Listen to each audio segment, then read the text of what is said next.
you keep bringing up PTSD, wars, and things like that. Is that something that you specifically are looking at? My particular research focuses on displaced people and refugees that come from the Middle East and North Africa. And what I'm focusing in particular is to understand what mental health and psychosocial support services. So these in particular are programs that aim to promote or improve mental health directly or indirectly, and see what's been done in the Middle East within that context for Middle Eastern refugees. And the reason is that the MENA refugees are one of the largest displaced populations in the world. So we have 122 million people who are displaced at the moment. It is the largest unprecedented crisis to expect. Out of those, there are 43 million people who are refugees. And from that, 71% are living in low to middle income countries. So most people think that refugees get to move to very high income countries where they're well supported and integrated, but that is not the case. A lot of them move to LMICs, and those happen to be usually in the Middle East.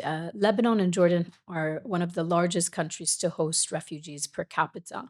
Sorry, just to stop you on that. LMMCs, yeah, those are? Low and middle income Oh, okay. countries, yeah. Yeah. So LMICs are the countries that tend to host them. So those are countries that have very low natural resources, finances. Okay, so it's not what we sort of perceive that they go abroad and get integrated into other countries. Yes, definitely. So, for example, Lebanon, we see for every 4 Lebanese people, there is a refugee. Okay. So 1 in 4 actually refugees in Lebanon. And Jordan happens to have every 1 in 16 a refugee. So these are really large numbers. We're talking in the millions. Yes. They tend to come from Syria. They tend to come from Afghanistan, Palestine. So all within that region. And because they've been displaced in large scales over a long period of time, you can imagine the stressors that they're going to.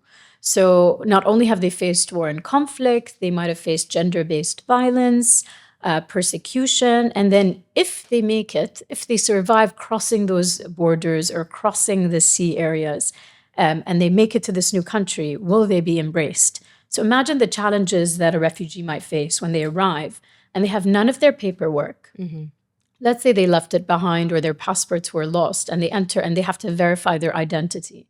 Many countries go through a very thorough process to make sure that they're allowed to enter. So they ask them all these questions of, are you verified to seek asylum? And what does seeking asylum mean? That narrative is very complex. You have to show that, for example, you were tortured, you are seeking asylum because you are being prosecuted for example, being from a certain ethnic community, such as the Yazidis. So there's very specific criteria, and if you don't meet that, you may not be allowed in.